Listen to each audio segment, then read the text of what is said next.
काळी मोदीजींना भोंदू बाबा म्हणण्याची हिम्मत या संजय राजाराम राऊतनी केली आणि मग भगवे वस्त्र घालून गुफ्यामध्ये जाऊन बसणारे, हिंदू मुसलमान करणारे हे भोंदू बाबा असतात असं म्हणणं आहे या संजय राजाराम राऊतचे। म्हणजे अप्रत्यक्ष पद्धतीने तो हिंदू हृदय सम्राट बाळासाहेब ठाकरेंवर पण हे ना भोंदू बाबा म्हणतायत का, हा प्रश्न मला या संजय राजाराम राऊतला विचारायचा आहे। कारण का बाळासाहेबांनी नेहमीच हिंदुत्वाची बाजू लावून धरली, भगवे वस्त्र घालून हिंदुत्वाचा बुलंद आवाज म्हणून बाळासाहेबांचा पूर्ण आयुष्याचा प्रवास राहिला। असंख्य मोठ्यातले मोठे धर्मगुरू महाराज हे मातोश्रीला यायचे, बाळासाहेबांना भेटायचे। मग या सगळ्या विषयाला हा संजय राजाराम राऊत भोंदू म्हणणार का, हा प्रश्न मला ह्यांना विचारायचा आहे। खारघरमध्ये धर्माधिकारीजींचा जो कार्यक्रम झाला, आदरणीय धर्माधिकारी आणि त्यांची पूर्ण संस्था जेवढे समाज कार्य करतात, लोकांची मदत करतात, पर्यावरणाच्या दृष्टिकोनातून कार्यक्रम घेतात, त्याचे 5% पण या संजय राजाराम राऊत आणि त्याच्या मालकांनी केले नसेल। दुसरं कोण काय, त्याच्या स्वतःचे उद्धव ठाकरे हे असंख्य वेळी माननीय धर्माधिकाऱ्यांच्या घरी जाऊन त्यांच्या कुटुंबाला भेट घेऊन आशीर्वाद घेत असताना आपल्याला सगळं दिसतं, आपल्या सगळ्यांना बघायला मिळतं। मग एवढ्या सगळ्या गोष्टी असताना तू पहिला स्वतःच्या मालकाला जाऊन समजव की धर्माधिकाऱ्यांकडे जाऊन आशीर्वाद घेण्याचं बंद कर आणि मग दुसऱ्यांना भोंदू बाबा आणि सगळ्या गोष्टी बोल। कधीतरी धर्माधिकाऱ्यांच्या बैठकीमध्ये जाऊन बस, तुझे पण विचार थोडे स्वच्छ होतील, चांगल्या मार्गावर लागशील।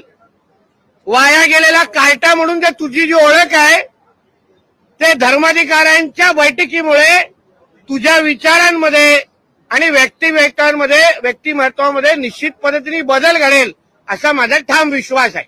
बोला।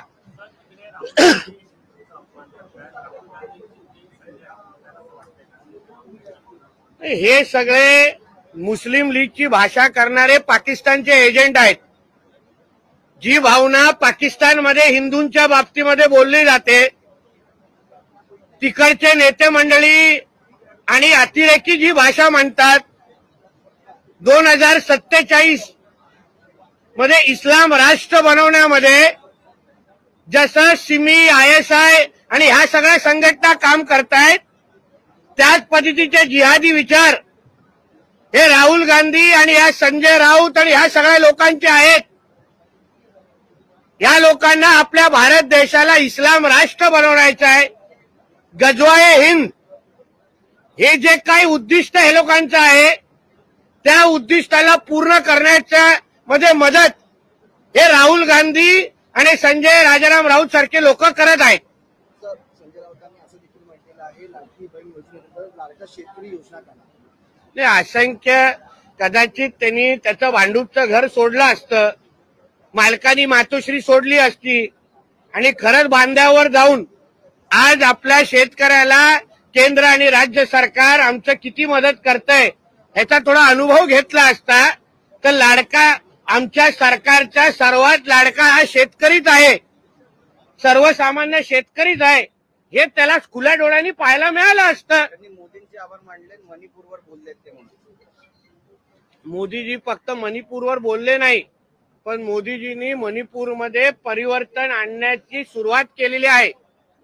कदाचित नुसतं मुंबईमध्ये आणि भांडूपमध्ये बसल्यापेक्षा स्वतः मणिपूरमध्ये स्वतः गेले असता त्याला खरी परिस्थिती मणिपूरमध्ये कशी बदलते, शांतता कशी नांदते हे त्याला स्वतःच्या डोळ्यांनी बघायला मिळालं असतं. अजित पवार म्हणाले मी कोणताही पक्ष बदलला नाही आतापर्यंत.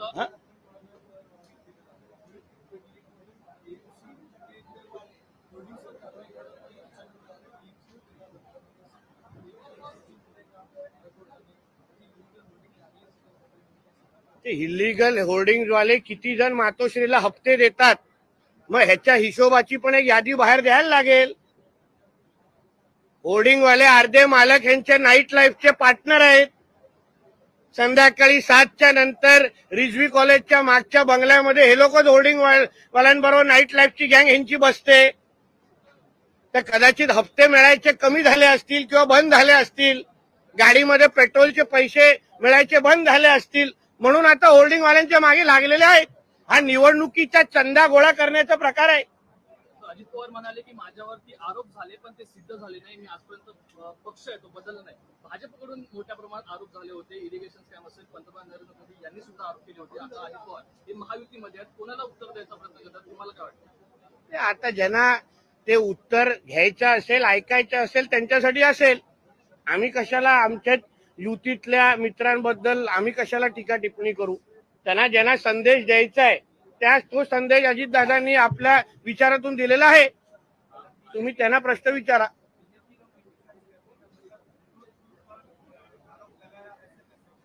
क्योंकि 90% जो देश में हिंदू रहते हैं उनकी आवाज भारतीय जनता पक्ष और हिंदुत्व के सारे हमारे संगठनाएं उठाती है, बाकी कोई उठाने की हिम्मत करते नहीं है. इसलिए जो हिंदुत्व की आवाज बन के हिंदुओं की आवाज उठाते हैं उनको बोलना मतलब हिंदुओं को बोलना जैसा ही है. क्योंकि हम हिंदुत्व को और हिंदू समाज को ही रिप्रेजेंट करते हैं. जैसे राहुल गांधी मुस्लिम लीग को रिप्रेजेंट करते हैं, वैसे हम हिंदुत्व को रिप्रेजेंट करते हैं.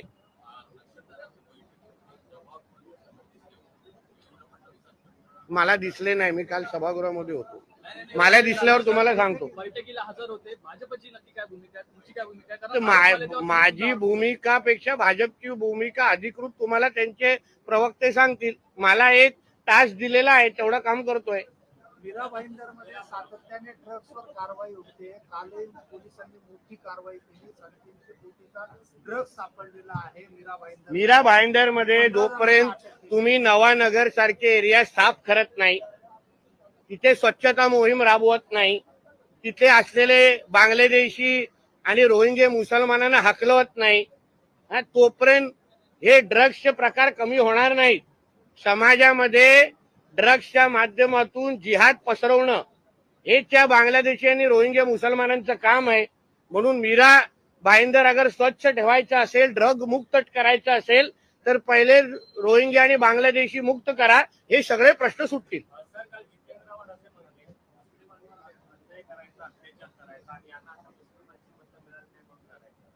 कोण रडत नाहीये मुसलमानांची मतं नाही मिळाली तर. कोणी रडत नाही आणि कोणाला काही त्या बाबतीचा विषय नाही. पण वोट जिहाद जे झालेलं आहे, जे पंतप्रधान मोदीजींनी पण बोललेलं आहे, आमचे किरीट सोमयाजी पण पुरावे सकट बोलतायत, त्या संबंधित हा सगळा विषय आहे. एका बाजूला हिंदू समाजाने मतदान केलं आणि एका दुसऱ्या बाजूनी वोट जिहाद झालेला आहे, त्या बाबतीमध्ये बोललेले आहेत. म्हणून जितेंद्र आव्हाडांनी पहिला प्रश्न समजून घ्यावा आणि मग टीका करावी.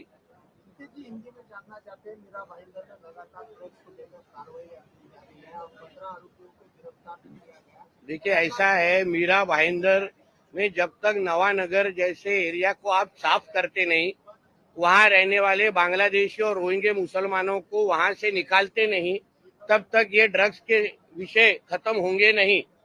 ड्रग्स के माध्यम से इनको जिहाद वो मीरा भाईंदर में लाना है और उनको उधर घर घर में पहुंचाना है. तो जब तक आप रोहिंग्या और बांग्लादेशी मुसलमानों को साफ करते नहीं, तब तक ये ड्रग्स के विषय खत्म होंगे नहीं.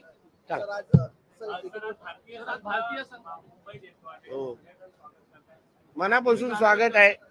नाही आता आम्ही टीव्हीवरून पाहणार, तिथे उगाच एवढा गर्दीमध्ये तो विषय नाही. माझा म्हणणं आहे की एवढा आम्हाला प्रत्येकाला अभिमान आहे की आमच्या भारतीय संघाने वर्ल्ड कप जिंकलेला आहे, म्हणून त्यांच्या सगळ्यांचं आम्ही मनापासून स्वागत करतो. चार खेळाडूंचा पण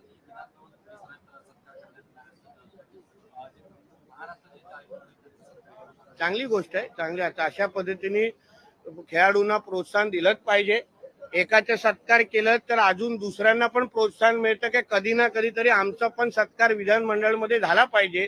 अशा पद्धतीचा चांगला संदेश महाराष्ट्रातल्या खेळाडूंना दिला पाहिजे.